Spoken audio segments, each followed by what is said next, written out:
ថ្ងៃនេះជាថ្ងៃពិសេសម្នាក់ខំប្រឹងរៀបចំឲ្យវ៉ាន់រៀបចំខ្លួនតាំងពីយប់អ្នកខ្លះម៉ោង2កន្លះអ្នកខ្លះម៉ោង3កន្លះអ្នកខ្លះម៉ោង4ដូចជាខ្ញុំជាដើមអីចឹងណាបងហើយហ្នឹងហើយតាំងពីយប់រៀបចំធ្វើវ៉ាន់ធ្វើអីលក់អ្នកលក់ផ្លែឈើអីគឺគេទៅរៀបចំផ្លែឈើរៀបចំអីនៅផ្សារបងហើយដោយសារតែយកត្រៀមលក់ថ្ងៃសែនក្បាត់ទឹកអញ្ចឹងណាទាំងគេទាំងខ្ញុំត្រៀមឲ្យវ៉ាន់គ្រប់គ្នាទាំងអស់ហ្នឹងហើយអ្នកខ្លះក៏ត្រៀមតិចទៅអ្នកខ្លះក៏ត្រៀមច្រើនអញ្ចឹងទៅហ្នឹងហើយតាមការលក់ដាច់ច្រើនតាមយើងមានម៉ួយច្រើនម៉ួយតិចចឹងណាបងហើយប៉ុន្តែទៅណាតាំងពីកន្លែងខ្ញុំលក់រហូតទៅដល់កើតនៅផ្សារថ្មីគេលក់បន្លែបោះដុំមកបងហ្នឹងហើយទៅដល់ហ្នឹងក៏គេថាស្ងាត់គ្រប់គ្នាទាំងអស់តែម្ដងនេះថាលក់អត់សូវដាច់ទេឆ្នាំហ្នឹងអញ្ចឹងណាចឹងហ្នឹងហើយសំបីតានាងខ្ញុំក៏នេះខ្ញុំរៀបចំឲ្យវ៉ាន់បន្ថយតិចទៅតាមនឹងដែរបងប្អូននៅអត់លក់លុនទេព្រោះការរាល់ឆ្នាំយើងលក់ច្រើនមួយថ្ងៃបោះល្ងាចអីចឹងណានេះអត់ទេខ្ញុំលក់អស់ស្មើម៉ាន់ខ្ញុំមកផ្ទះស្មើហ្នឹងខ្ញុំអត់យកវ៉ាន់ច្រើនលក់ទេបងប្អូនដោយសារតែសែនក្បាត់ទឹកវាដូចចូលឆ្នាំចិនទេបើមិនចូលឆ្នាំចិនអាហ្នឹងគឺយើង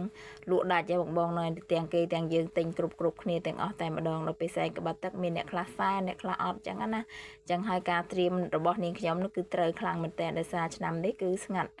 ខ្លាំងមែនតើតែម្ដងអ្នកលក់មានតែអ្នកលក់ទេហើយអ្នកលក់ផ្លែឈើមួយចំនួនដែលថាពីមុនមកមិនធ្លាប់លក់ហ្នឹងណាក៏អត់លក់ដែរបងប្អូននៅដោយសារតែឆ្នាំមុនយើងជួប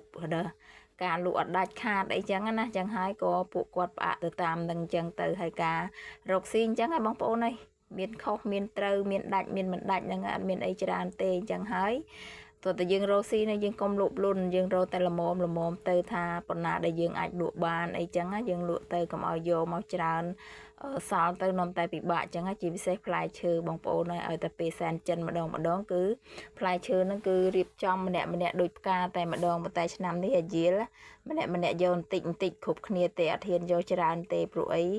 វាថ្លៃបងប្អូនវាឡើងថ្លៃខ្លាំងមែនតើអញ្ចឹងហើយយកគ្រប់មុខណាដែលគេយកបានក៏គេយកមកទៅអ្នកណាដែលយកលក់បានក៏យកតិចទៅអាណាថ្លៃពេកចឹងណា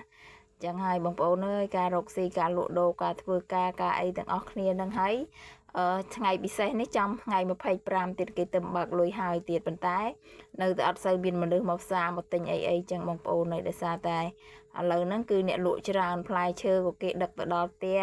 បន្លែត្រីសាច់ក៏យកទៅដល់ផ្ទះហើយអាចជំពាក់បានទៀតអញ្ចឹងហើយពួកគាត់មានជំរឿសច្រើនអញ្ចឹងគាត់អត់មកផ្សារទេដូចវឹកមុន